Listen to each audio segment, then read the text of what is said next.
It was the year 1952 when America first caught the flying saucer fever. A rash of strange sightings was reported in the skies over Washington, D.C. Were those unexplained radar blips, unidentified aircraft, or something much more outlandish? The Washington, D.C. sightings of the summer 1952 are also known as the Big Flap. But it all started in 1947 when a search and rescue pilot reported 9 saucer-like things flying like geese in a diagonal chain-like line. Their speed reportedly exceeded 1,000 miles per hour. Within mere weeks, the sightings of flying saucers were reported in 40 other states. Later, the explanations were found. The sightings were either hoaxes or misidentifications of known aircraft and natural phenomena, but a few cases remained unexplained. By 1952, the UFO investigation unit called Project Blue Book had been founded. It was led by Captain Edward Rubbold. He and his team would have continued to investigate a few dozen sightings per month, but for the April 1952 issue of Life magazine with an eye-catching headline, "There is a case for interplanetary saucers." The article made quite a convincing case. It spoke about 10 unexplained UFO incidents, claiming that the flying objects were extraterrestrial in origin. According to the Washington Post, after the appearance of the article, the number of UFO sightings grew more than sixfold, from 23 in March 1952 to 148 in June. By July, the UFO mania was in full swing. All that was missing was a spark.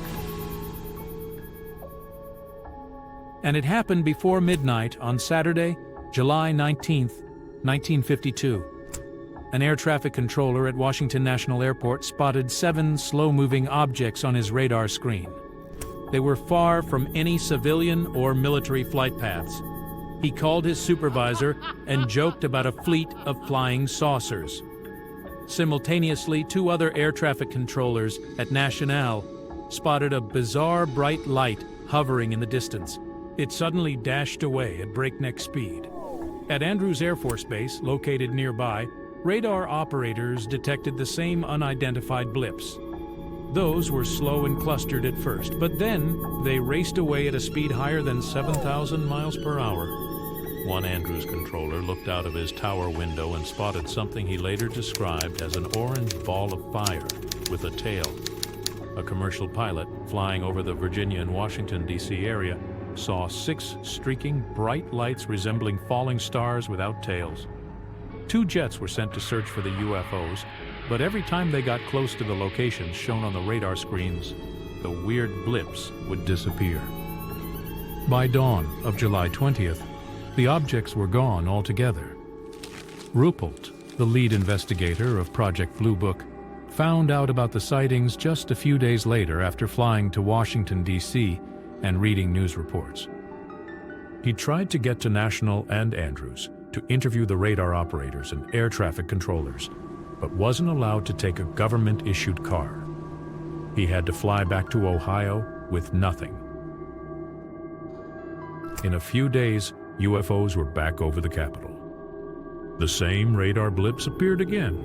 Radar operators were wondering whether those dozen or so objects could be caused by a temperature inversion. That's a common occurrence in DC's muggy, scorching summer months. It occurs when a layer of warm air forms in the low atmosphere. It traps cooler air beneath. In this case, radar signals can bounce off the layer at shallow angles and create an impression of near-ground objects in the sky. To be safe, 2 more aircraft were sent to chase down the unidentified targets. The jets raced to a location targeted by radar, only for the blips to disappear. Eventually, one of the plane pilots saw a bright light in the distance and gave chase. But even though he was flying at maximum speed, he didn't manage to overtake the lights. At a press conference, representatives of the Air Force offered the public some easy-to-swallow explanations, having opted for the temperature inversion theory. After that, UFO sightings dropped from 50 a day to 10.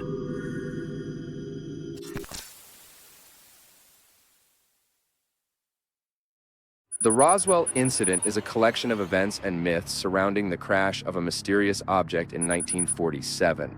Right after rubber and metallic debris was recovered by Roswell Army airfield staff, the United States Army claimed that they had their hands on a flying disc.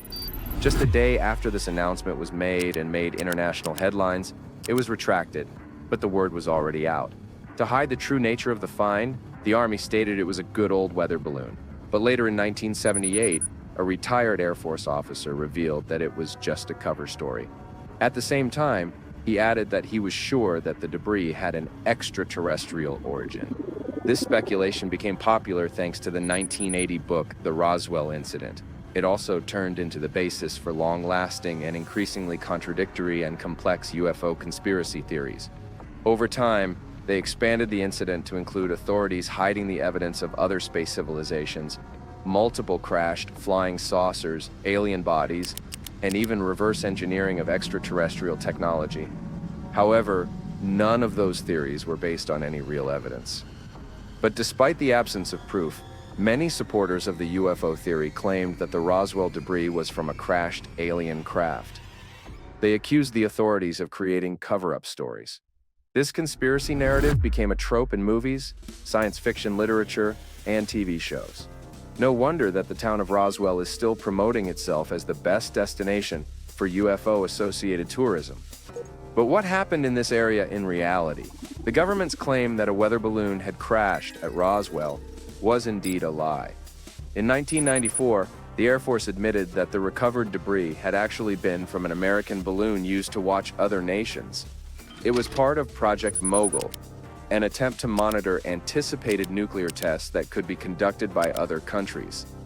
In 1997, an Air Force report called the Roswell Report, Case Closed, suggested that all those stories about alien bodies could have come from civilian witnesses who had seen parachute crash test dummies. The report also suggested that the witnesses might have combined several different events in their memories: the Project Mogul materials, the crash of test dummies, and a few other accidents that had occurred in the area. For many supporters of the UFO theory, though, those explanations sounded like the authorities planned to cover up their interaction with extraterrestrial civilizations. After all, in 1947, the USA, as well as some other nations, was in the midst of the flying saucer craze. People reported seeing bizarre objects in the sky. They claimed those were spacecraft piloted by aliens. It was against such a hectic background that a rancher discovered some highly unusual debris near Roswell, New Mexico. The material included tinfoil, sticks, and rubber strips. The next month, he took his findings to the Roswell sheriff. The man contacted the Roswell Army airfield. After getting the wreckage, they issued that very extraordinary press release claiming that a flying disc had been found at a local ranch. The reasons for such an outrageous statement were unclear. In any case, the Roswell Daily Record picked up this press release right away, printing the story on the 8th of July with the headline, "RAAF captures flying saucer on ranch in Roswell region." That's when the military backtracked, announcing that it had been just a weather balloon carrying a radar target. That's a device that looks like a box kite made of foiled paper fastened to a balsa wood frame. The Roswell Morning Dispatch paid attention to this new claim and released a new story called "Army Debunks Roswell Flying Disc as World Simmers with Excitement." We use artificial intelligence in thousands of different ways. It helps scientists analyze huge amounts of data. It drives our cars, it gives us music suggestions, and so on and so forth. But do we really understand how fast AI will continue to develop? Can it eventually turn into the great filter? The Fermi paradox speaks about the discrepancy between the high likelihood of advanced civilizations existing and the absolute lack of evidence of their existence. Among numerous theories trying to explain this phenomenon, there is the idea of the great filter. Its author is Robin Hanson, who introduced this theory in 1996. According to the Great Filter theory, the universe is filled with countless life forms, but people haven't stumbled across any of them yet because somewhere there is a great filter. The main purpose of this filter is to stop and finish those civilizations that advance to the level of star colonization. The catastrophes leading to their demise can vary. Think climate change, asteroid strikes, supernova explosions, terrible diseases, or any other thing from the gallery of cataclysmic events. It can also be the rapid development of AI. A recent study explores the idea that artificial intelligence can turn into artificial superintelligence, and that ASI can be the very great filter. Some experts believe that the great filter prevents technological species like ours from becoming multiplanetary, and that's unfortunate because civilizations are at greater risk of extinction with only one home and without a backup planet. If it's true, it could explain why we can find no techno-signatures or other evidence of extraterrestrial intelligences. According to those who support this idea, we need to establish regulatory frameworks for AI development on Earth as fast as possible. We also need to start building a multiplanetary society to prevent our civilization's potentially tragic fate. We might be on the cusp of great transformation. AI is likely to eliminate jobs for millions of people. And when paired with robots, the ways for its development seem unlimited. This all causes quite a lot of concerns. Stephen Hawking once warned that AI could end humanity if it began to evolve independently. What if AI replaced humans altogether? People design computer viruses so someone could create AI that improves and replicates itself. It will become a new form of life and outperform humans. Once it happens, AI will turn into ASI. And Hawking's warning isn't the only one. There are lots of discussions, and the most alarming are those that claim that AI can go rogue, and it's considered to be a major issue. If AI was of no use to us, the problem would be much easier to solve.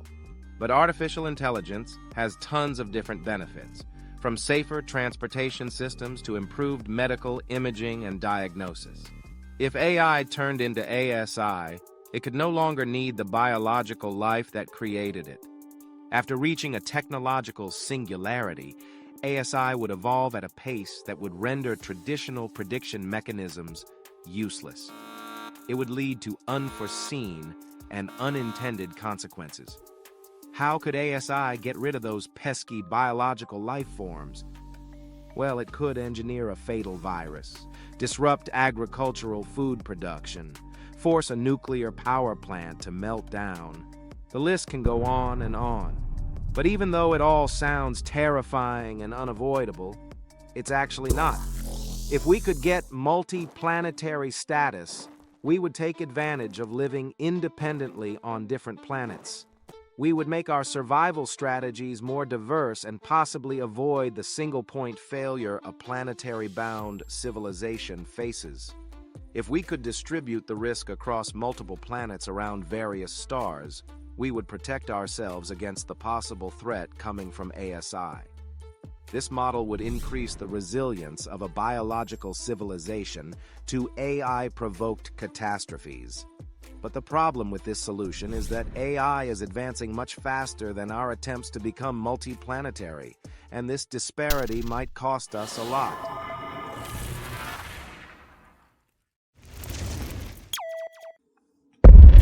Imagine living in a world where technology has reached its highest point. Your daily routines are orchestrated by an AI, which anticipates your every need, from brewing your morning coffee to selecting a perfect evening outfit. The cityscape outside the window of your floating home is a marvel of efficiency. Flying pods whisk people to their destinations. Renewable energy sources power the giant megacity, creating an environment of pristine streets and clean air. At work, you have online meetings with colleagues living across galaxies, collaborating on projects that go beyond our current understanding. It sounds like a sci-fi story, but some extraterrestrial civilization might have already reached this level of development. Scientists started pondering the possibility of life beyond Earth long ago. They've been wondering what such life could look like and how humans could identify it from afar. This train of thought led to the development of several classification systems, including one called the Kardashev scale. It was proposed in 1964. This classification evaluates hypothetical alien civilizations based on how much energy they are able to harness. According to the scale, there are 3 types of civilizations. The first type is a technological level close to the current level of Earth. Type 2 is a civilization capable of harnessing the energy emitted by its own star. And the third type is a civilization that has learned to use the energy of an entire galaxy. This scale sure caught people's imagination. It was included in a 5-page paper called Transmission of Information by Extraterrestrial Civilizations. This work focuses on calculating how powerful a light signal from any point of the universe should be for us to detect it. Now, within the basic categories, humans are a Type 1 civilization on the Kardashev scale. But some experts claim we aren't even a 1, since we haven't managed to harness the equivalent of the entire energy of Earth. This makes us more like 0.7, and of course, we're far from being a 2, a civilization with a working Dyson sphere. A Dyson sphere is a theoretical mega-engineering project encircling a star with platforms that are orbiting it in a tight formation. It might be the ultimate solution for living space and energy production. With its help, the creators of this ginormous construction could have loads of surface area for living and the ability to capture every tiny bit of solar radiation produced by their main star. As for a Type 3 civilization, it extracts fusion and exotic energy, information, and raw materials directly from their galaxy. This civilization is capable of space travel via wormholes, intergalactic communication via subspace, and galaxy-scale influence. They have supreme access to energy and are spread all over the universe. After millions of years of evolution, a Type 3 civilization may actually be AI superintelligences. Androids, cyborgs, and humans may be considered subspecies in such a highly advanced galactic society. In the most hopeful scenario, humans would have found a way to coexist with their AI masters. Or there might be no humans in that world whatsoever. This civilization might have already ascended into beings of pure energy, capable of controlling and directing machines to carry out all kinds of work. Now, back to the Kardashev scale. Even though it focuses only on technosignatures, it acknowledges biosignatures too, suggesting that each search should inform the other. The discovery of the simplest organism, for example, on one of Saturn's moons, could increase the probability that many Type 2 civilizations exist in our galaxy. At the moment, SETI is the main player in the field of looking for extraterrestrial civilizations. It's a combined effort of enthusiast scientists who focus on receiving and analyzing signals from space in the radio and visible light regions of the electromagnetic spectrum. It's looking for non-random patterns that have been likely sent deliberately by technologically advanced beings. The first modern SETI search was Project OMA in 1960. It used a radio telescope in Green Bank, Virginia. SETI uses targeted searches concentrating on groups of nearby sun-like stars. A Dyson sphere is a theoretical megaproject, a ginormous sphere encircling a star with platforms orbiting in tight formation. It's supposed to be an ultimate solution both for energy production and living space. The creators of a Dyson sphere get a lot of surface area for habitation and the ability to catch every tiny bit of solar radiation and heat produced by their central star. The first person to theorize about such a bizarre construction was British-American theoretical physicist Freeman Dyson. According to him, an intelligent extraterrestrial civilization could consider building this sphere after colonizing some moons and planets in their local stellar neighborhood. With the growth of their population, these aliens would need more and more energy to sustain their lives. Dyson calculated that assuming that this alien society grew at 1% per year, their area and energy needs would become 1 trillion times larger in a mere 3,000 years. And if their solar system contained a space body similar in size to Jupiter, they could take it apart and spread its mass in a spherical shell by building a structure at twice the distance between our planet and the Sun. This amount of material would be sufficient to build a huge number of orbiting platforms. Each of them could be 6 to 10 feet thick, which would basically allow this civilization to live on their star-facing surfaces. A shell this thick could be comfortably habitable and capable of holding all the equipment needed for using solar radiation without falling onto the star from the inside. But after absorbing all this solar energy, the sphere would have to re-radiate it. Otherwise, the energy would build up, eventually causing the construction to melt. It means that the light of a star wrapped in a Dyson sphere would look dimmed or even completely darkened, depending on how dense the platforms orbiting it were. At the same time, it would glow unusually bright in infrared wavelengths invisible to the unaided eye. Because of this infrared radiation, Dyson spheres are classified as a type of technosignature. It's a sign of activity that astronomers can use to discover intelligent life forms in the universe. Some Earth-based researchers have infrared maps of the night sky they examine in hopes of spotting Dyson spheres. So far, no one has ever found one. However, one study has selected several Dyson sphere candidates. Its authors have processed large amounts of information using a special data pipeline for combining and analyzing information. One of the main search criteria is the detection of excessive infrared radiation. At the same time, it's important to distinguish this radiation from that emitted by natural objects. After a complicated filtering of millions of objects, the researchers identified 7 potential Dyson spheres. Sure, further analysis is needed to determine their nature. To do this, scientists want to use optical spectroscopy, which may reveal more details about these objects and their origins. At the same time, the researchers admit that these candidate Dyson spheres might have other explanations. For example, they could be debris disks or protoplanetary disks of young stars. Only more research can show whether we can find traces of other civilizations among star systems. For now, it's still an open question. Interestingly, Dyson spheres have been spoken about a lot in science fiction. As far back as 1937, a novel called Star Maker by Olaf Stapledon described systems in one particular galaxy that were surrounded by a gauze of light traps, which focused solar energy for intelligent use. That was the reason why the entire galaxy was dimmed. In another novel, Ring World, the writer spoke about a ring-shaped artificial structure surrounding a star. Hi everyone! Today we'll be talking about the controversial music that astronauts once heard in space. A few years ago, NASA made public the recording of a bizarre music that the astronomers from Apollo 10 reported hearing in May 1969, while they were flying over the far side of the moon. At that moment, they were out of radio contact with Earth. This happened months before the first astronaut set foot on the lunar surface.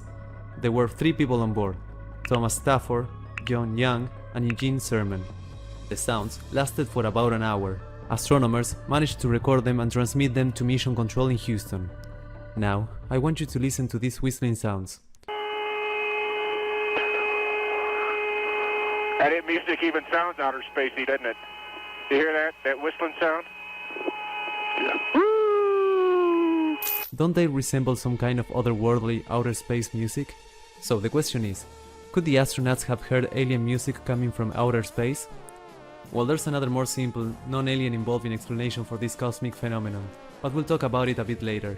In the audio recording from the Apollo 10 mission, astronaut Eugene Cernan, who was piloting the lunar module, could be heard asking John Young, piloting the command module, if he could hear that whistling sound. Cernan was the first one to call these sounds music and to add that they were kinda outer spacey. Later, when the 2 astronauts asked Tom Stafford, who was in the lunar module with Cernan, if he could hear the sounds too, he confirmed it and stated that they were really weird. Young suggested they should find out more about them. Nobody will believe us, he added. Apollo 10 was a mission that paved the way for Apollo 11, which landed 2 humans on the lunar surface. The Apollo 10 astronauts flew to the moon in a command module.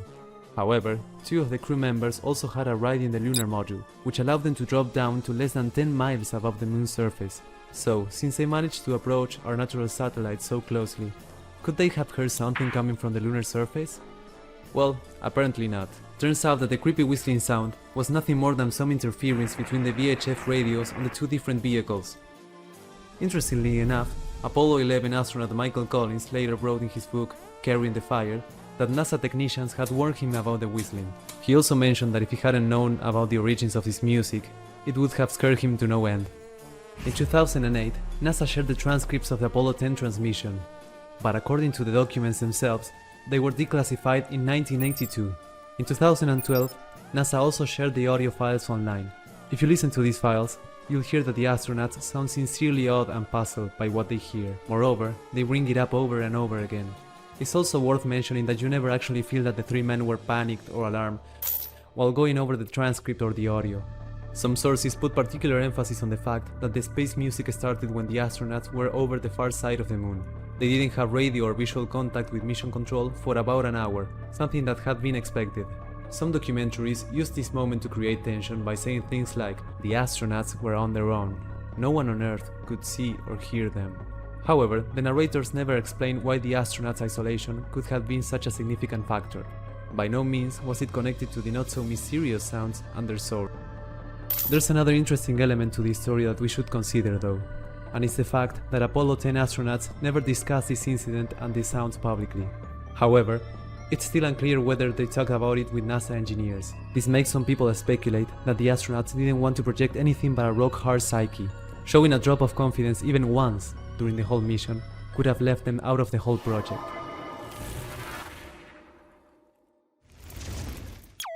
If alien life exists, it may be way stranger than we can imagine. For some inexplicable reason, we've long assumed that aliens might be like us humans. But in reality, they're more likely to be some form of unfathomable AI. With dozens of billions of years of evolution, intelligence can develop in entirely new, unexpected directions. Humans might be near the end of Darwinian evolution. We no longer need to remain the fittest to survive. But the technological evolution of AI minds is just starting. Who knows, maybe in another century or two, we'll be overtaken by inorganic intelligence. So, the question is, are aliens more likely to be flesh and blood, like us, or are they something more artificial? Even though many believe that people are at the peak of intelligence, it's possible that our species may just represent a stage on the way toward more artificial and advanced minds. And it can actually explain why space seems to be empty of similar forms of life. Perhaps an evolutionary transition to non-organic intelligence is inevitable all over the universe.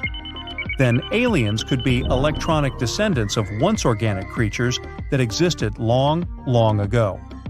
Such an idea gives us some exciting possibilities. If AI aliens were out there, they would act and think totally differently from us. Plus, they might not want to be detected. Non-organic intelligence may not need an atmosphere, so they might have already left their home planet.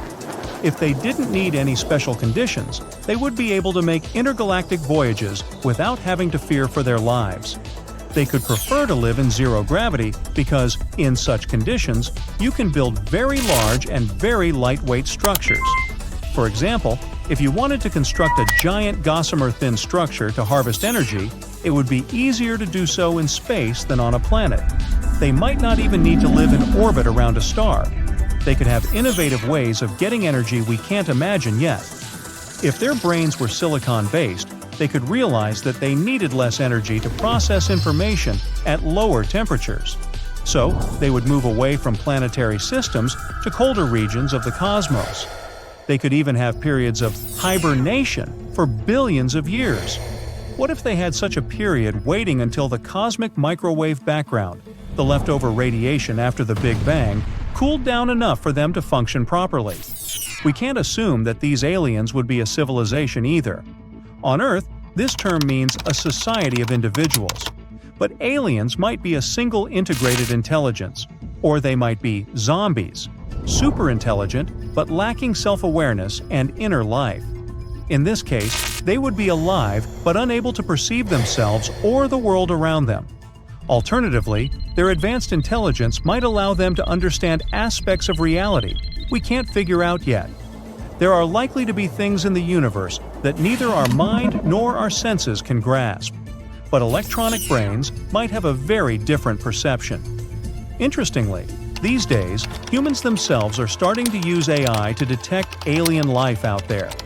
After all, there are between 10 and 50 billion potentially habitable worlds in our galaxy alone, and looking for intelligent life is a hard task without some assistance. That's when the US-based research organization, SETI, Search for Extraterrestrial Intelligence, comes into play. This institute is looking for science and technology beyond the solar system. It could be evidence of intelligence out there. But it's a needle in a haystack kind of situation. Luckily, new instruments are helping the search. Artificial intelligence can both handle massive datasets and spot anomalies, which is transforming the hunt for alien intelligence. SETI, together with other research organizations, built an AI-powered software system called the Very Large Array. It consists of 28 large dish antennas spread across a desert plain. When it starts working, the AI will be able to process 2 terabytes of data every second. For comparison, modern laptops typically have around 1 terabyte of total storage. So, hopefully, these new tools will provide us with new, groundbreaking discoveries. Hi, my name is Martin. I am the author of this channel, and today I'll tell you all about the evidence of astronauts meeting with unidentified things at the time of observation. It's the year 1962, and American John Glenn is orbiting Earth in his Friendship 7 capsule on the Mercury Atlas 6 flight. He looks out of the window and sees fireflies. Well, maybe those are not fireflies. But he clearly sees some weird bright specks clustered around the ship. Unsurprisingly, he tries to find a logical explanation. Can they be ice crystals from the spacecraft's hydrogen peroxide attitude control rockets? But Glenn is unable to correlate their appearance with the use of the rockets. The mystery remains unsolved. Only much later will we find out what those fireflies were. You see, spaceships tend to accumulate clouds of debris and contamination around themselves. And when Glenn's rockets sprayed jets of crystals, many of these crystals accumulated in the cloud.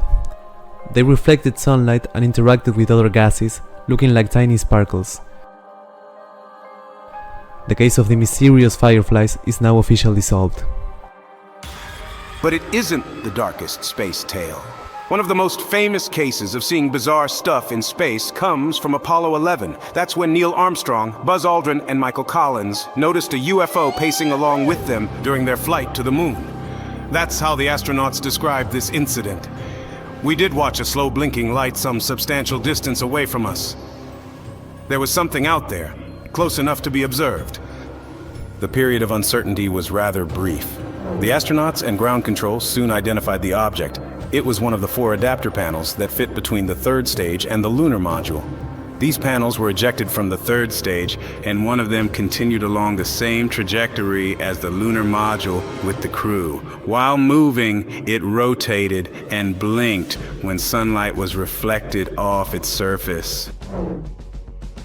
Another famous and truly creepy picture hinting at the presence of alien life on the moon was taken by the crew of Apollo 16. As the astronauts were leaving our natural satellite, they made a video, and 4 seconds of it showed a near-perfect Hollywood flying saucer leaving behind a plasma trail. For more than 30 years, enthusiasts used this video to prove that aliens had paid us a visit. But then, scientists decided to take the matter into their own hands. They realized that, when viewed from the window through which the video had been taken, the object in the film was actually consistent with a small floodlight sticking out from the side of the capsule on a boom.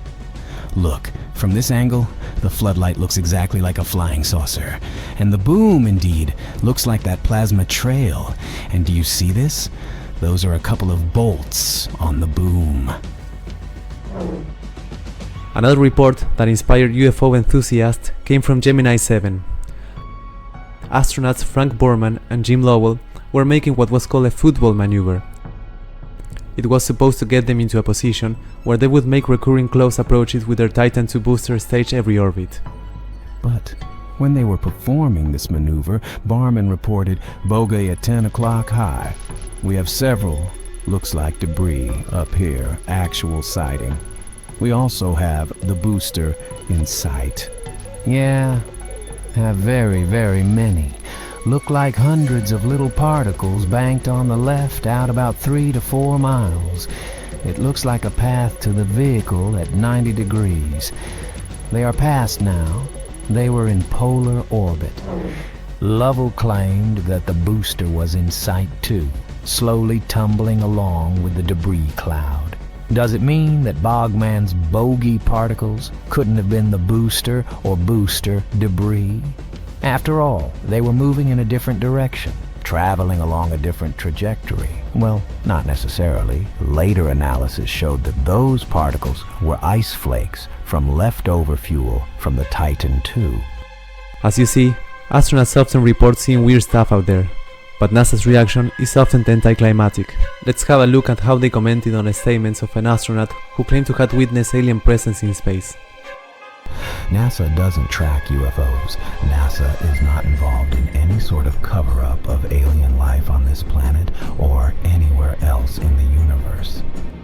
We should also remember that unidentified doesn't necessarily mean positively identified as an alien spacecraft. There's a lot of objects in orbit, and a lot of stuff travels along every mission. So, we'll always have UFO reports as long as we have space programs.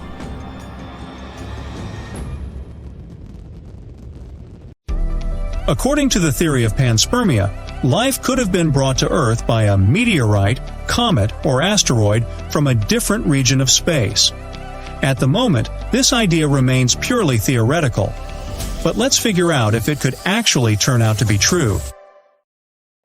Traditionally, exobiologists, those who are focused on searching for life outside Earth, have been trying to explore the possibility of life on Mars or in the subsurface oceans of Saturn's and Jupiter's icy moons. But simple life could be much more widespread. It could be drifting through interplanetary space right now, in the form of dormant bacteria and spores. Several scientists have noted that the ultra-harsh environment of space is likely to severely damage the DNA and RNA of such spores and microorganisms. Others believe that since enough microbes could be traveling in a dust cloud, some of them could survive in their original form. There are several types of panspermia. For example, lithopanspermia proposes that some kind of microbic life could exist in debris blasted into the cosmos after planetary collisions with comets and asteroids. Radiopanspermia claims that organisms might be able to travel through space with the help of radiation coming from stars. But in this case, it's unclear how the effect of dangerous ultraviolet and X-ray radiation, combined with the vacuum of space, doesn't totally destroy microorganisms. There's also pseudopanspermia. According to it, organic building blocks of life appear in interstellar clouds of dust. They get transported to the surfaces of planets, and life starts developing there. It sounds really fascinating, but is there any evidence for the panspermia theory? Well, there have been a few orbital experiments. For example, from 2008 to 2016, the samples gathered by EXPOSE, special equipment mounted outside the International Space Station and dedicated to astrobiology, were exposed to the conditions of space. After that, they were returned to Earth from the ISS. It turned out that some of them had survived those severe conditions. There was even a case when 100% of bacterial spores placed in Mars-like conditions were still capable of life. Also, some seeds survived and were later grown as plants on Earth. There have also been exostack experiments on the U.S. Long-Duration Exposure Facility satellite and biopan experiments on Russian photon capsules.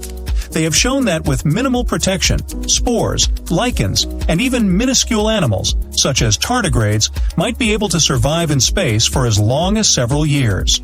A piece of Surveyor 3 lunar lander was brought back to Earth in 1969 by the Apollo 12 mission. Shockingly, it contained an Earth bacterium that had survived unprotected for more than 2 years on the airless surface. At the same time, this bacterium could have come from laboratory contamination on arrival back on Earth. The Indian Space Research Organization carried out a search for space microorganisms too. It was done at stratospheric altitudes via balloon flights.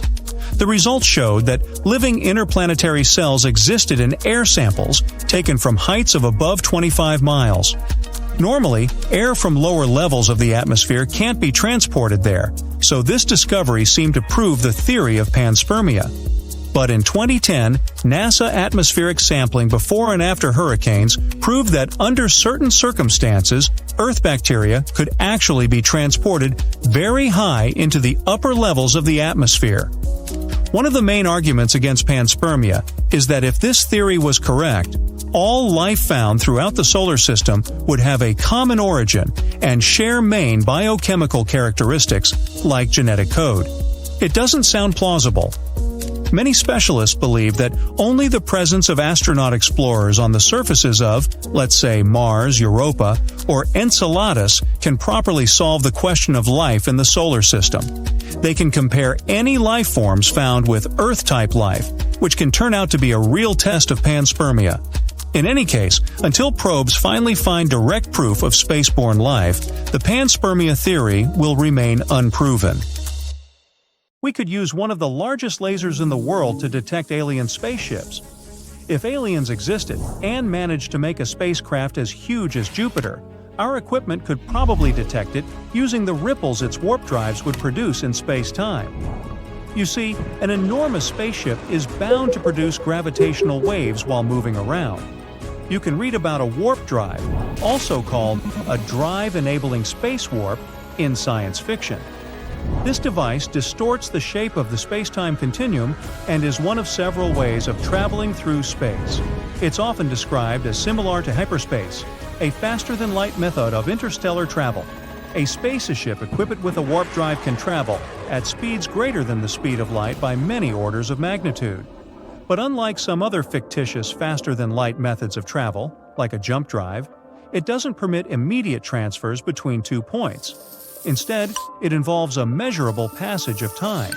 A spacecraft using a warp drive would still keep interacting with objects in normal space, and produce gravitational waves too. That's why, if any extraterrestrial gigantic spacecraft traveled through our galaxy, the Laser Interferometer, Gravitational Wave Observatory, LIGO, in the US might be able to detect it. Its equipment could search for the ripples in the fabric of spacetime left by the spaceship. The bigger an object is, the larger gravitational waves it would leave. Planets, neutron stars, and even black holes produce quite prominent ripples. For the first time, such spacetime ripples were directly detected in 2015. And since then, scientists have been getting better and better at spotting gravitational waves. New calculations published some time ago suggested that LIGO could look beyond conventional sources of spacetime ripples. The authors of the study claimed that colossal alien spacecraft traveling at high speeds or pushed along by warp drives could also produce the telltale vibrations. The LIGO detector notices gravitational waves from the tiniest distortions they make in spacetime when passing through it. The observatory consists of 2 intersecting L-shaped detectors, each with 2 arms that are almost 2.5 miles long. They also have 2 identical laser beams inside. The experiment is designed in such a way that if a gradational wave passes through our planet, the laser light in one arm of the detector gets compressed while the other expands. It creates a minuscule change in the relative path lengths of the beams arriving at the detector. At the same time, the warpings of spacetime that even the largest gravitational waves make are barely noticeable. They're often the size of a few thousandths of a proton or neutron. It means that LIGO is incredibly sensitive and requires precise maintenance and calibration. To check how far this sensitivity can stretch, researchers made calculations of the smallest object that would produce clearly detectable gravitational waves on Earth. Apparently, it would still be pretty big.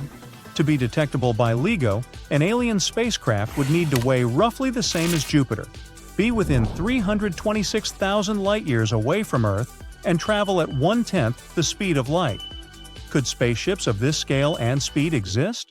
It's unclear, but hopefully, scientists will be able to squeeze down the ship's size to slightly more reasonable proportions thanks to the increasing sensitivity of gravitational wave detectors. For example, in the mid-30s, the European Space Agency's Laser Interferometer space antenna is going to be deployed. Scientists also think that advanced alien warp drives could create a gravitational wave patterns distinguishable from natural sources. If detected, these alien waves could prove at use with answers to how to reverse engineer the technology. all because the shape of the gravitational wave signal is dependent on the trajectory of an object. Once a burst signal is detected, we could attempt to figure out the qualities of the transportation mechanism used there based on the shape of the gravitational wave signal.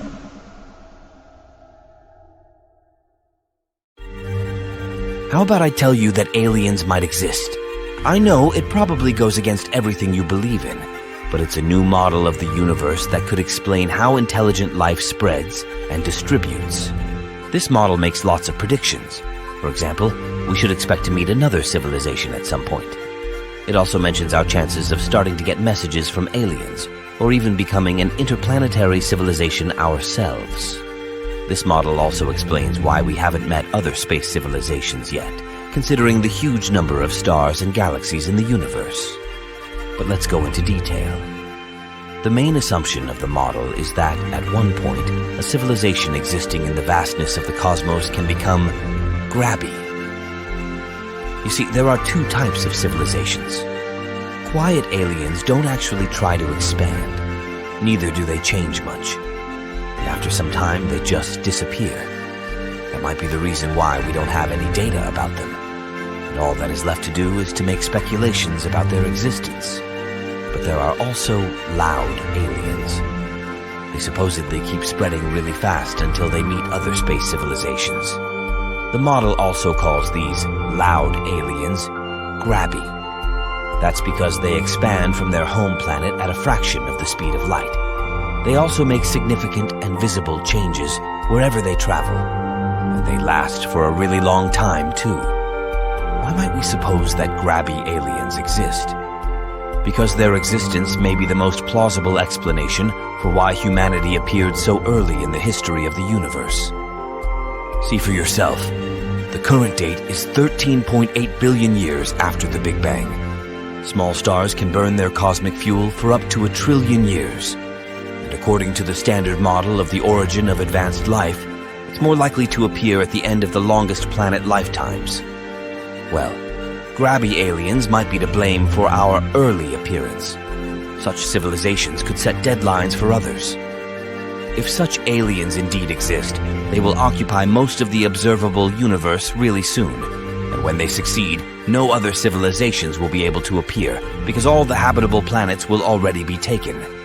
A civilization like ours, advanced but not Grabby yet, could only appear early, because later it wouldn't have a chance to do it.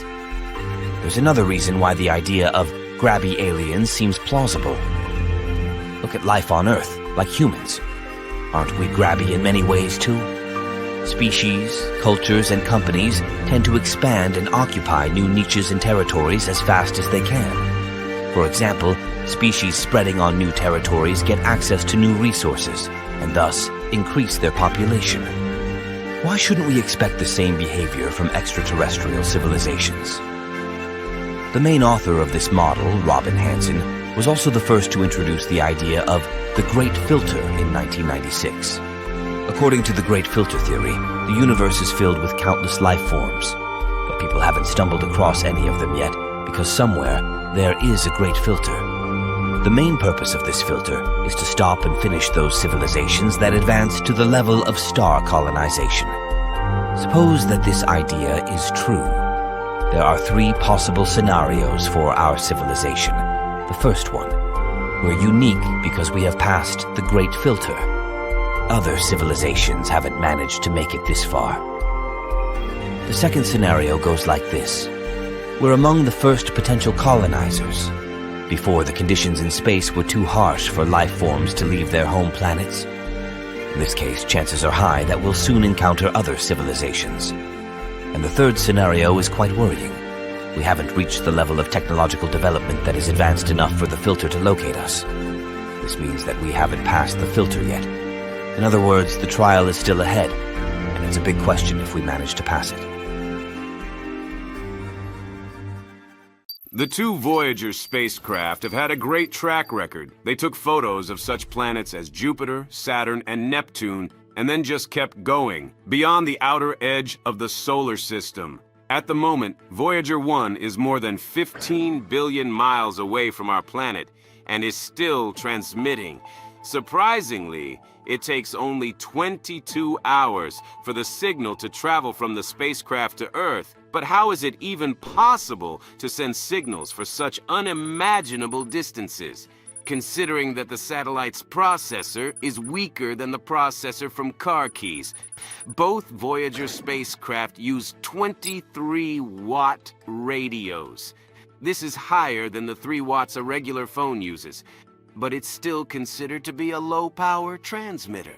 Interestingly, because of the ginormous distance, the phone's 3-watt signal, traveling around 100 miles on Earth, is billions of billions times more powerful than a 23-watt signal coming from Voyager.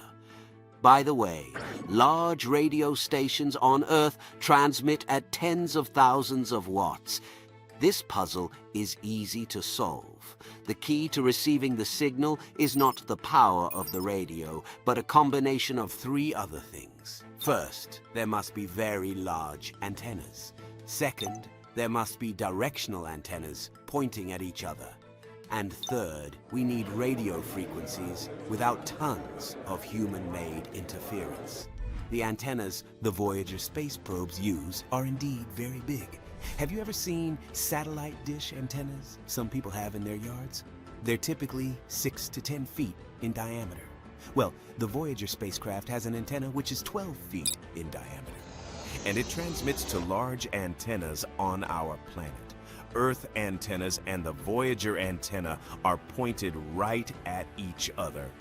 The centers for receiving signals from Voyagers located on our planet are positioned at an angle of 120 degrees to each other. This allows them to provide Voyager 1 coverage at any time of the day, no matter what Earth's position is in relation to the spacecraft. These receiving stations are situated in Australia, Deep Space Network Station in Canberra, the USA, and Spain.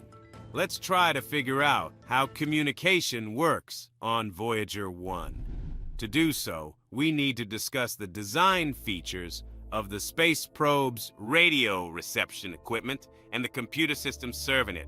We'll start with AASC, which stands for the Articulation and Control Relationship System. Its main purpose is to send data about Voyager's position in space and its route back to Earth. High-gain AASC antenna is always directed toward Earth to help amplify the weak signal. By the way, once it broke down, but specialists repaired it by updating the program. Voyager's signal strength keeps decreasing, causing the data rate from the spacecraft to Earth to decrease too. In 2017, for example, the probe's signal strength was many, many times weaker than the signal of a conventional FM receiver. Luckily, modern technology has seriously improved the sensitivity of the receiving antenna network. The increase in signal gain is achieved by capturing the signal from Voyager by a station on Earth to provide stable communication between the probe and Earth. The wave frequency should equal 2114 MHz. As for reverse communication from our planet to Voyager, it occurs when the space probe receivers are synchronized with the frequency of the uplink carrier by phase. The probe converts it into a two-way downlink carrier signal and sends it back to Earth. Not so long ago, NASA announced that Voyager 1 had started experiencing problems with determining its position in space. The data the spacecraft was sending to Earth had nothing to do with its estimated trajectory and flight speed, but specialists at NASA managed to figure out where the failure was. The AASC had started sending data through an onboard computer that had stopped working years before. It was this computer that had been corrupting the information. Once experts realized what the issue was, they commanded the AACS to resume sending data to the right computer.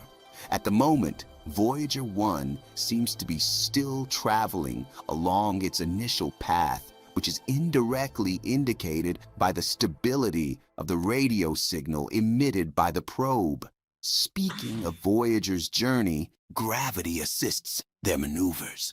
When they were launched, all the giant planets were conveniently located in a relatively narrow region of the solar system, and the spacecraft managed to visit all of them at once.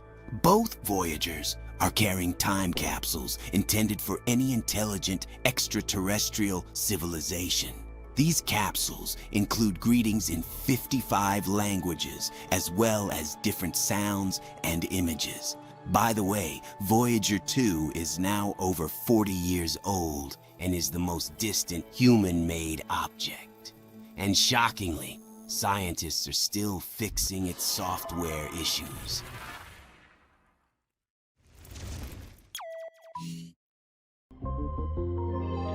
Without knowing languages, people from different countries won't be able to communicate with one another efficiently. And imagine if some extraterrestrial civilization sent a message to Earth. How would we figure out their intentions? Like, do they want to get to know us better? Or is it a warning about a full-scale intrusion?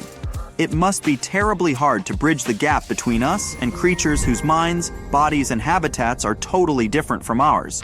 So, to practice decoding potential extraterrestrial messages, an artist-led group created a mock message from stars. It was the most alien missive the world had ever seen. Even though it was written for humans by humans, it was as non-human as possible. The message was sent from Mars to Earth, and 3 observatories detected the transmission 16 minutes later. Unfortunately, so far, no one has deciphered the message, but many have been trying to do it. There are only 3 people in the world who know what the message means. One of them is the project's founder, Daniela De Paulus. She and 2 other co-authors created the message after consulting with scientists, poets, programmers, and philosophers from all over the world. The main challenge for them was to get rid of anthropocentricity to make the message as realistically alien as possible. So the team immediately ruled out any kind of language-based communication. Even though now they refuse to confirm or deny that the message contains text. The creators were also considering using mathematics. Yes, the fundamental concepts of this science are universal, but different cultures may represent math differently. De Paulus and her team struggled to compose the message for years, experiencing massive writer's block. But eventually, in 2019, the idea was formed. 3 years later, in 2022, a major breakthrough occurred when the team drew inspiration from a short story called A Sing in Space. And a month before the transmission, an astronomer joined the team, adding a mathematical touch to the message to make it more universal. Since the first announcement, the project has attracted loads of puzzle lovers. They started to exchange ideas, hoping to solve the mystery. Some of them were among the first people to extract the raw message from the ExoMars orbiter's broadcast. It was a 40-gigabyte string of numbers interwoven with the alien message. If it had been real, it would have arrived unannounced, of course. But in this case, the signal came at a precisely scheduled time. Now imagine peeling layers off an onion. That's what filtering the data segment looked like. But after a week's effort, the enthusiasts received an image of 5 speckled clusters against a blank background. After that, the speculation on the meaning of this picture started. Could the message be hinting at the alien's appearance? Was it Morse code? Maybe it hid some genetic secrets? One user even enlisted ChatGPT to help decipher the message. There was also a theory that the image was a star map with the location of the alien civilization. Another suggested that the dots resembling constellations could be molecules. Probably, they were part of the biosignature of the foreign world. But decryption is the process of making sense of some message for which only the intended recipient has a key. That's why this kind of code breaking is much more difficult than decoding, because you need to guess the missing key. Another tricky part is where to start. Every attempt feels like a stab in the dark. You might believe that you have started to see patterns, but you need to stop and think whether it's true or you're just projecting. The community is still trying to decode the message. At the moment, there are more than 30 ideas for how to do it. Only after that can people try to understand its full meaning. How about you? Would you like to try and take part in the process? Maybe you've got some idea? then share them with us. Now, think about the vastness of the universe. Our galaxy contains between 100 and 400 billion stars. Many of them can potentially host planets. Many of those planets might have water in them and be capable of supporting life. And this is just the Milky Way alone. What's the likelihood of other intelligent civilizations existing out there? Well, there's a famous formula called the Drake equation. It's a mathematical tool to guess how many civilizations from outer space might be able to talk to us in our Milky Way galaxy. It was made by a scientist named Frank Drake in 1961. Here are the variables in it. N is the number of civilizations we could potentially talk to in our galaxy. R star is how fast new stars are born in our galaxy. F sub p is the fraction of stars with planets around them. N sub e is the average number of planets around each star that could support life. F sub L is the fraction of those planets where life might actually start. F sub I is the fraction of planets with life that could become smart civilizations. F sub c is the fraction of smart civilizations that send signals into space. And L is how long those civilizations keep sending signals. Of course, we won't get an exact number like this. It's more like an educated guess, and we don't have any answer to that. But based on at least some information we know, there might be around 100 million worlds where life should have evolved. But if that's the case, then why haven't we met or heard from anyone?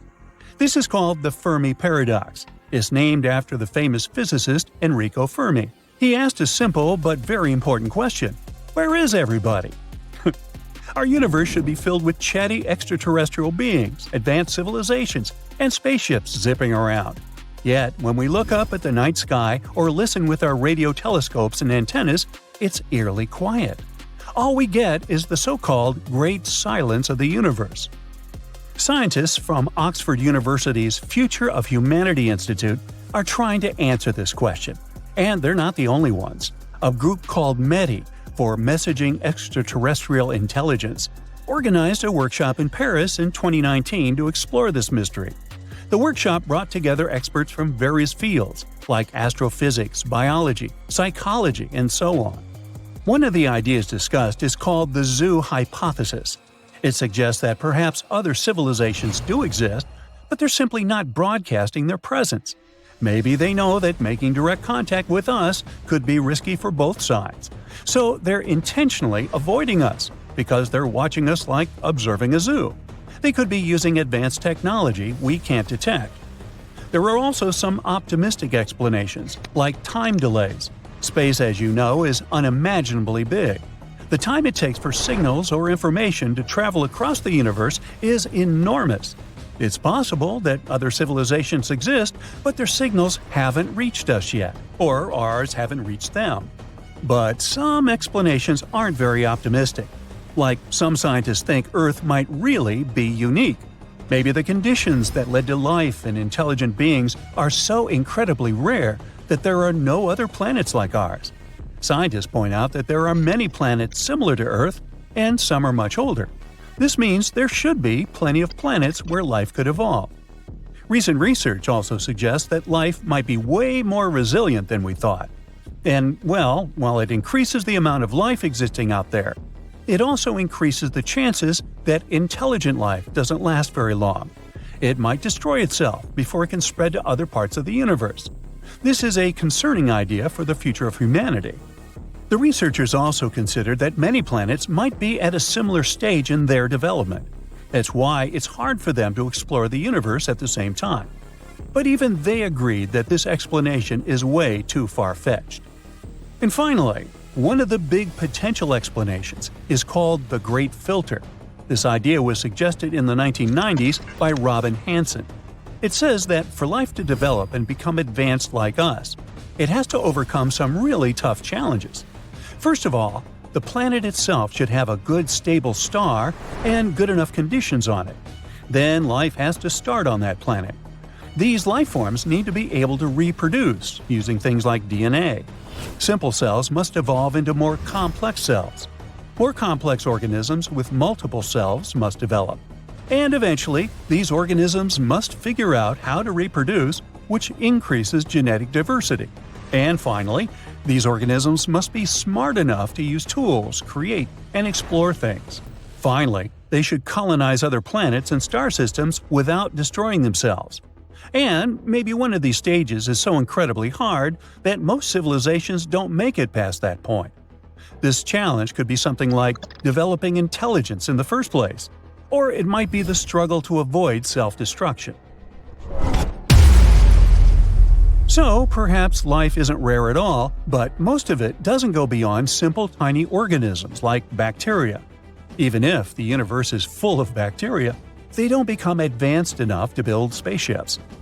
The Great Filter might also be something from outside, like a huge asteroid crashing into a planet, a dangerous burst of gamma rays, or a massive star going supernova. These events could destroy life on any planet, no matter how advanced they are. So, if we've already passed this challenge, it means we could be the only ones in the universe and we can explore it. But if we suddenly hear from a super advanced civilization, it could mean the hard part of the challenge is still ahead of us. Now, the Fermi paradox focuses on intelligent civilizations. It just implies that there should be civilizations more advanced than us, or at least as intelligent as us. But if you think about it, why should extraterrestrial life be similar to ours at all? It might be completely different for many important reasons. Life elsewhere might have developed under completely unique conditions.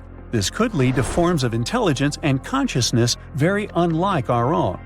For example, it could have evolved into highly advanced forms that aren't based on biology as we know it. These beings could exist as energy-based entities, silicon-based life forms, or even as a hive mind. And because they have evolved completely differently, they may be capable of things that we aren't capable of. For example, we can't see the entire light spectrum. Our eyes also can't perceive cool things like dark matter. But who knows what the vision of extraterrestrial beings may be capable of?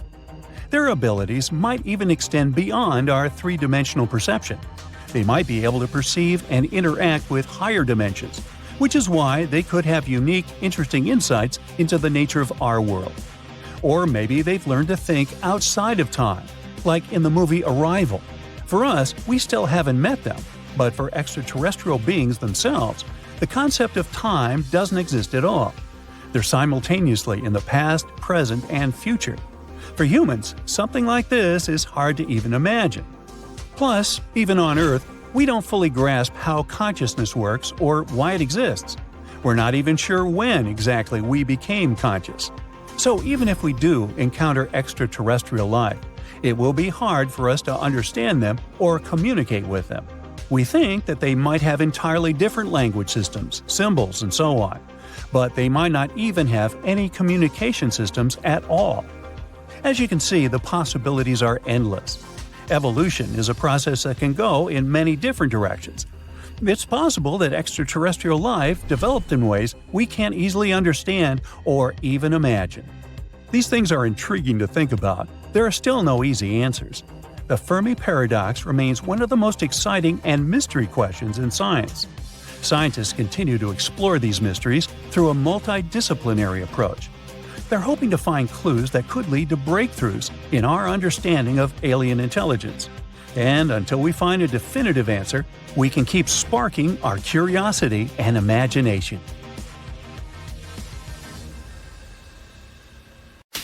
Throughout the years, scientists have made some discoveries that seem to hint at the existence of extraterrestrial life. But do they really? Let's find out. In 1976, NASA's Viking Mars landers detected chemical signatures that could be a sign of extraterrestrial life. During one of the experiments, Martian soil was mixed with special nutrients and then tested for the production of methane gas, and the test's result was positive. In other words, something in the soil was metabolizing these nutrients and producing the gas.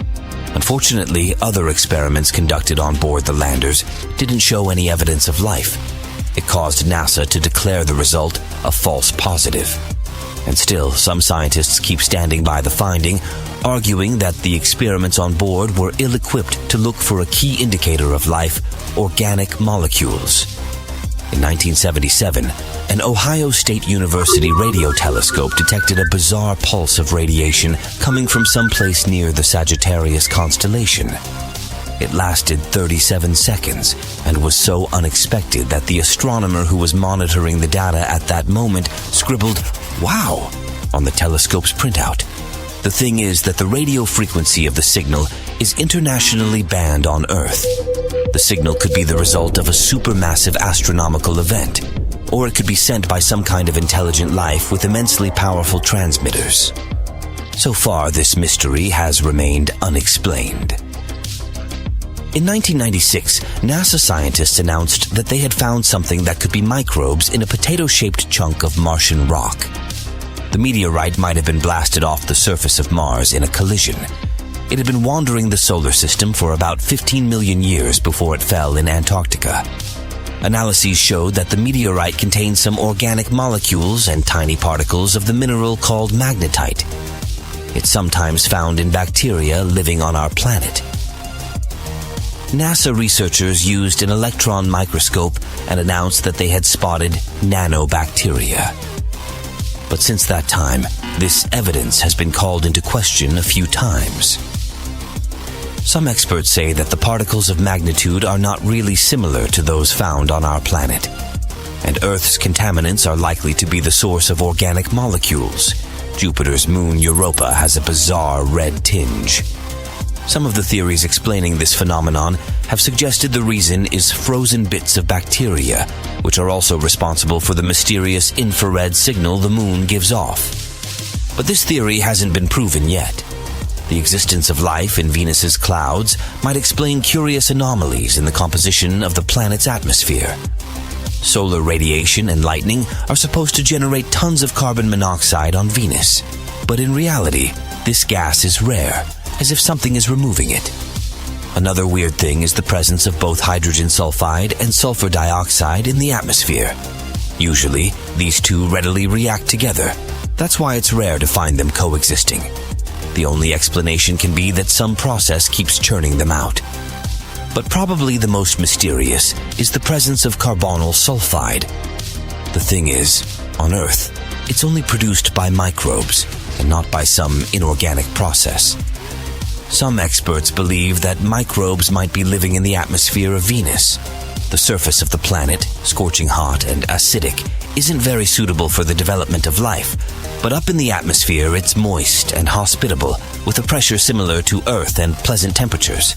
But again, we haven't received any solid proof yet. In 2003, scientists discussed the possibility that the traces of sulfur on Jupiter's moon Europa could be the waste products of colonies of underground bacteria.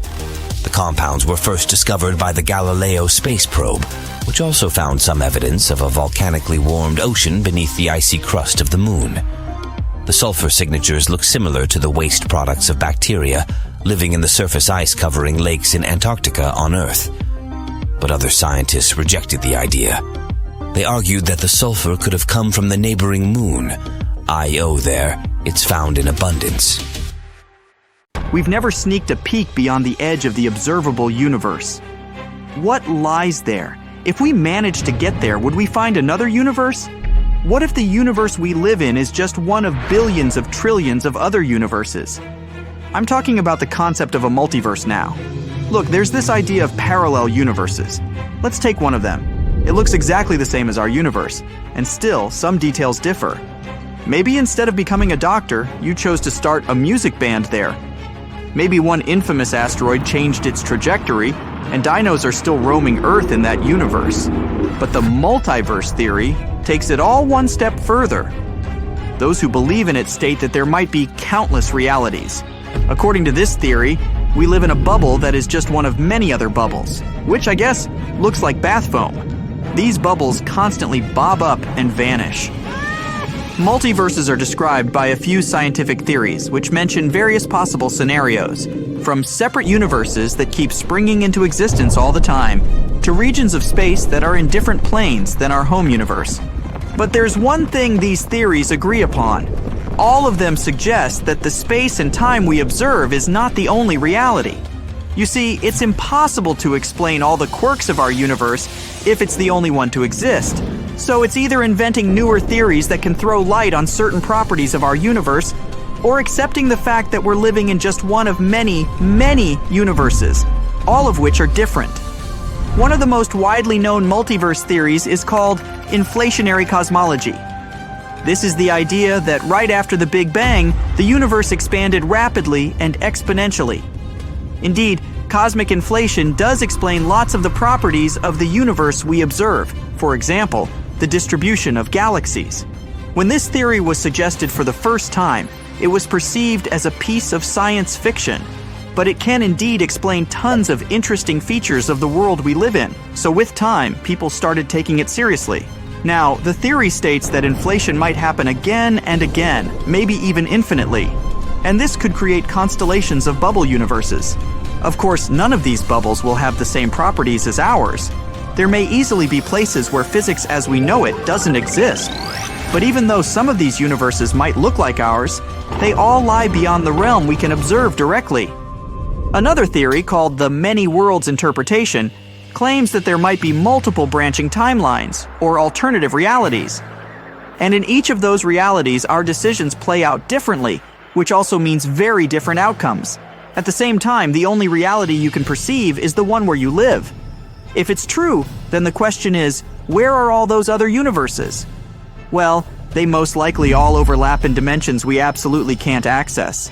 And at the moment, it's not possible to travel between universes. But who knows? Maybe a few thousand years later, people will not only find a way to prove that parallel universes exist, but also invent a method to hop from one of them to another. Unfortunately, so far, there's no solid evidence that multiverses exist. All the proof we've got today is purely theoretical. Some experts even argue that it could be an unbelievable cosmic coincidence that the Big Bang created such a perfectly balanced universe as ours. Or, if parallel universes do exist, we might have just inhabited the one that had all the right conditions for our survival. It's still unclear whether the multiverse theory is even testable. Perhaps we just haven't thought of the right tests yet. Now, I've got one scary thought for you to consider. What if, at one point, you stopped existing in your home universe, the one you were born into? What if your consciousness was transported to a parallel universe, where you're now watching this video? Think of this.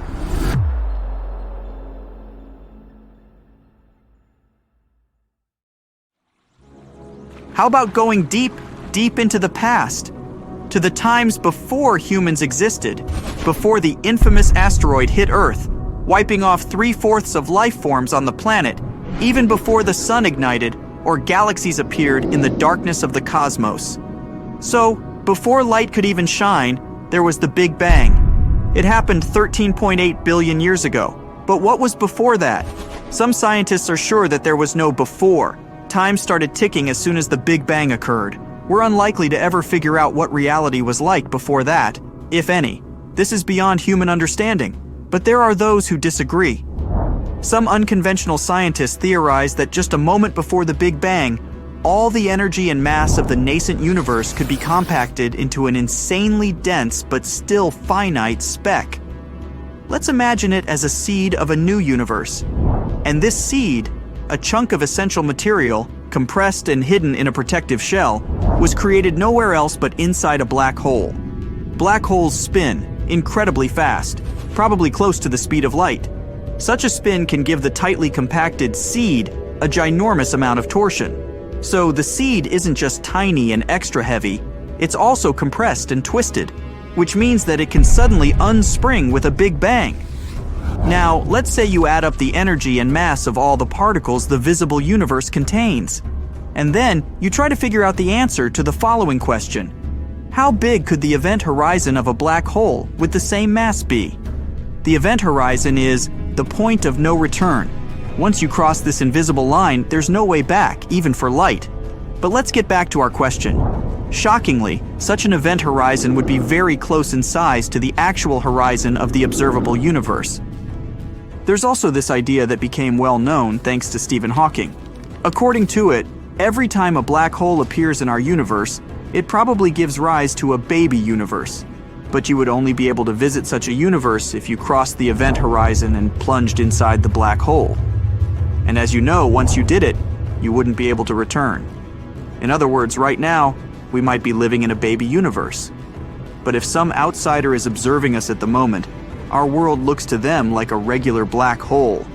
So in short, there could be a very old mother universe that forged a seed inside a black hole. This seed had its big bounce all those billions of years ago, and as a result, our universe came into existence. But even though since then it has kept growing and expanding, we might still be hidden behind the event horizon of our home black hole. There's also another idea.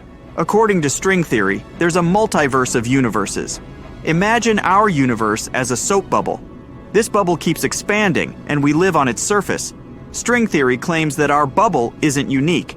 There might be other bubbles out there, and all these bubbles move around, collide, sprout, or bud baby bubbles. In short, live their life.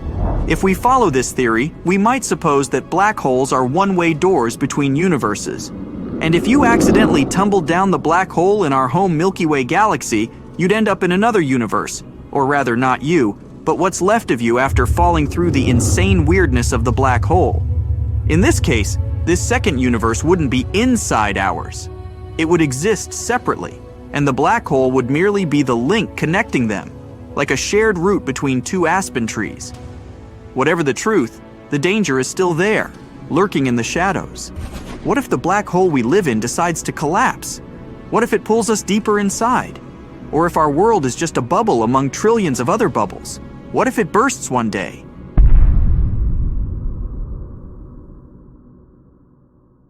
Supermassive black holes churn at the centers of their home galaxies and don't really pose any threat to us. Unless our galaxy collides with another, that is. But there are also wandering black holes. In 2020, 13 of those were found in dwarf galaxies less than 1 billion light-years away from Earth. All 13 host galaxies are more than 100 times less massive than our own Milky Way. This makes them some of the smallest galaxies hosting massive black holes that we know about. And the most worrying thing is that around half of the black holes are not in the center of their galaxies. Instead, they're wandering elsewhere. So, what if one of such black holes strayed too far away and reached our solar system? What would happen to Earth then? If a black hole was to appear next to the solar system within a light year or so, its immense gravity would be bound to wreak havoc. First of all, it would alter the orbits of the outer planets and comets. This would, in turn, threaten the orbit of the inner planets, including Earth. Eventually, the gravity of the black hole would even influence the sun. And still, other than that, there would be almost no dramatic consequences. But since the black hole we're talking about is wandering, what if it decided to pass directly through the solar system? At first, the black hole would have to get through the Oort cloud, a hypothetical vast area of icy space objects surrounding the sun. It's theorized to be located far, far away from our star, from 2,000 to 5,000 astronomical units. For comparison, Pluto's orbit carries the planet between 30 and 50 astronomical units from the sun.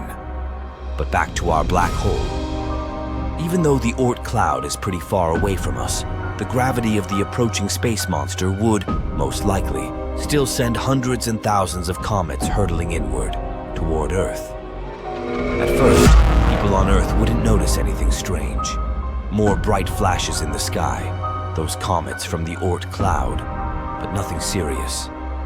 We wouldn't notice the black hole making its way through the solar system because it would be invisible, aside from a slight gravitational lensing effect on distant stars.